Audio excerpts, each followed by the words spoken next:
Welcome everybody. What a beautiful, beautiful Friday morning we have.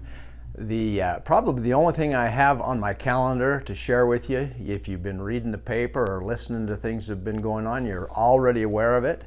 But tomorrow, we've declared tomorrow Shop Local Day.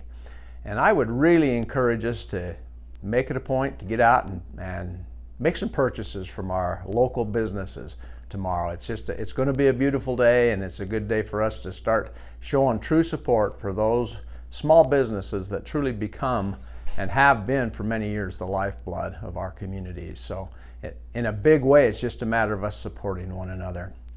Also, tomorrow is the first day of summer, and what a beautiful beginning of summer it looks like we're going to have. It's supposed to get in the mid-70s today and then get up into the 80s for probably the rest of the week. So should be a nice day tomorrow. Let's get out and enjoy the things that we have to enjoy in our society.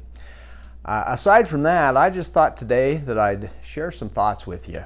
I was going through some things that I had filed earlier this week, and there was a statement that somebody had shared with me some time ago that I'd written down, and so I reviewed that, and then I stopped and started thinking about it and how that kind of plugs into our society right now. And the statement was quite simple. It said that old keys do not open new doors. And obviously this was given to me at a time, I think it was a motivation for going forward and trying some new things. But I got thinking about that and how that works. And truly we need to be open to the possibility of the new things that are coming in around us and recognize that it's going to take a little different way to approach some of those things. But at the same time, I started thinking about how important it is for us to maintain some of those old keys that open the old doors, because we need to be able to learn from our past. There are things from our past that have continued use in our lives today.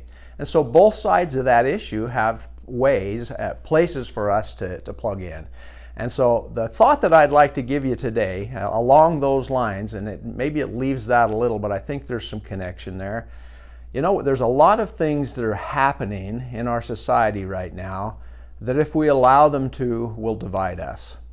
I think it's important for us as we get closer and closer to the 4th of July and celebrating the independence we have and the creating of this wonderful country that we're all part of. We need to remember that we are part of the United States of America. And it's important for us to be united. Does that mean that we agree on every little thing? No. Does that mean we're exactly alike? No. But we do need to be united in purpose, in the desire for our communities to be strong and vibrant, in a desire for our country to continue to be a strong country. And I think the fact of the matter is we've known for many years, and statements have been made along the lines of united we stand and divided we fall. Division is never good. And my attitude about that is we can certainly come together and talk about our differences. Our differences actually aren't bad. Diversity is a good thing, and we need to recognize that it's important for us to respect other people's opinions and attitudes, and then come together and have healthy discussion, a respectful discussion one with another. To me, that's what it's all about. And I just want to, as I conclude today, I just want to encourage us as citizens of the city of Chubbuck to be committed to being united one with another, to recognize that there are goals that each one of us want to achieve that are similar if they aren't exactly the same. And so I think it's very important for us to come together, recognize that there's so much more that makes us alike than that which makes us different.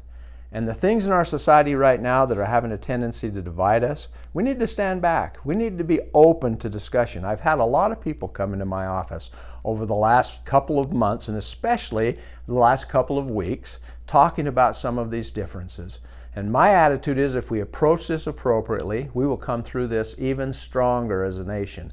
But if we allow it to divide us, to truly become the kind of people that become intolerant with one another and not respecting others' opinions, that's not a good thing. And so my encouragement to us today is to recognize that we come together and have discussions. If there are things that we don't totally agree on, let's listen closely to the other's opinions. They have a place in our society, in our discussion. And guess what? Sometimes our attitudes can change, and we can start seeing life through another person's life experiences, and that's a good thing. So grateful to live in this community where I see a lot of those kinds of things happening. Let's make sure that we're concerned for one another, and then together we're going to be able to come through this even stronger with the challenges that we have. So let's go forward and accomplish good things as a community. I'll see you again next week.